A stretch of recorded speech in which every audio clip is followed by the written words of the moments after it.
সুনামগঞ্জের দেখার হাওর সংলগ্ন এলাকার বাসিন্দা নূর আহমদ। হাওরে থাকা তার বছরের একমাত্র ফসল বোরো ধান এখন পানির নিচে। সর্বস্ব হারিয়ে এখন সে দিশেহারা। বিস্তীর্ণ হাওরে তলিয়ে আছে হেক্টরের পর হেক্টর বোরো ধান। নিরুপায় হয়ে কৃষক কাঁচা ধান কেটে নিচ্ছেন গবাদি পশুর জন্য। বছরে কোটি কোটি টাকা ব্যয় করে হাওর ব্যবস্থাপনায় তেমন কোনো টেকসই সমাধান আসছে না। ফলে প্রতি বছরই হাওরবাসী এভাবেই ভোগান্তির শিকার হচ্ছেন। এ অবস্থা থেকে মুক্তি চাচ্ছেন হাওরবাসী। আমরা প্রশাসনের কাছে জানাইছি, অনেক ডিসি মহোদয়রে জানাইছি, এমপি সাহেবরে জানাইছি, জানানির পরও আমরা কোনো নিষ্কাশনের কোনো ব্যবস্থা হয়েছে না। দান মনে করেন যে খালি কিনি মতো যান বাঁচানির লক্ষণ যে পুতকুরা সিদ্ধ দিয়া চাউল নিয়ে কিছু হইতাম পারি। আমাদের যে ক্ষতি হয়েছে ক্ষতি তো পোষণ হবে না, ওখান যেহেতু গরু খাইতেছে যতটুকু খায় আর কি, আমরা ওই জন্য কাটতেছি। ফানির তলে গেছি কি 10-15 দিন পরে কাটলাম নি, মনে ধান কাটতে পারছি না, ফানির তলে খাসা তার ধান কাটছি। সাম্প্রতিক বৃষ্টিতে দেখার হাওর, টাঙ্গুয়ার হাওর, ছায়ার হাওর, হাসির হাওর সহ সুনামগঞ্জের 12 উপজেলার অর্ধশতাধিক হাওরের 189 হেক্টর জমি ডুবে গেছে। পানি নিষ্কাশনের পথ না থাকায় বিপাকে পড়েছেন কৃষক। সংকট সমাধানের দাবিতে মানববন্ধনও করেছেন হাওরবাসী।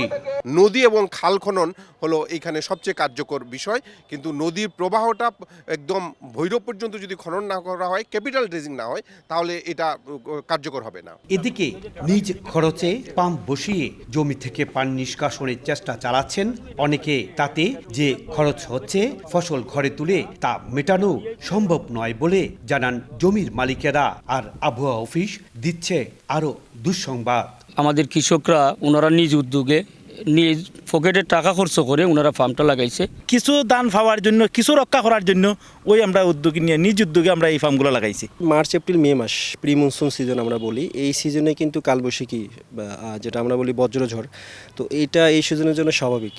সুতরাং এই বিষয়টা মাথায় রাখতে হবে কৃষকদেরও। স্থানীয় কৃষকেরা দীর্ঘদিন ধরে হাওরের গুরুত্বপূর্ণ স্থানে স্লুইস গেট স্থাপন ও পানি নিষ্কাশনের জন্য খাল পুনঃখননের দাবি জানিয়ে আসছেন। এমন পরিস্থিতিতে পানি উন্নয়ন বোর্ড শুনালেন ভবিষ্যৎ পরিকল্পনা। এখানে আমাদের এই সমীক্ষাতে আমাদের নদী ড্রেজিং, 19 নদী ড্রেজিং, খাল খনন, স্থায়ী বাঁধ, তারপর আমাদের যে নদী ত্রিপুতিমূলক কাজ, তারপর বিভিন্ন নিষ্কাশন অবকাঠামো, তারপর আমাদের বিভিন্ন ভিলেজ প্ল্যাটফর্ম, এই ধরনের অবকাঠামোগুলো আমরা এই সমীক্ষায় অন্তর্ভুক্ত করা হয়েছে। হবিগঞ্জে কয়েকদিনের টানা বৃষ্টিতে পানির চাপে বাঁধ ভেঙে হুগলি হাওর ও লাখাই উপজেলার মাদনা হাওরে বাঁধ উপচে অন্তত 500 হেক্টর বোরো ধান তলিয়ে যায়। পরে স্থানীয় কৃষকেরা রাতভর পরিশ্রম করে অস্থায়ী বাঁধ নির্মাণ করে ফসল রক্ষার চেষ্টা করেন। 2017 সালে বন্যায় সুনামগঞ্জের হাওরের ধান ঘরে তুলতে পারেননি হাওরবাসী। হাওরের ফসল রক্ষা বাঁধ নির্মাণে দুর্নীতির অভিযোগে 2017 সালে সুনামগঞ্জ জেলার পানি উন্নয়ন বোর্ডের 15 কর্মকর্তা এবং 46 ঠিকাদার সহ 100টি জনকে অভিযুক্ত করে মামলা করে দুদক। ইকরামুল কবির, সময় সংবাদ।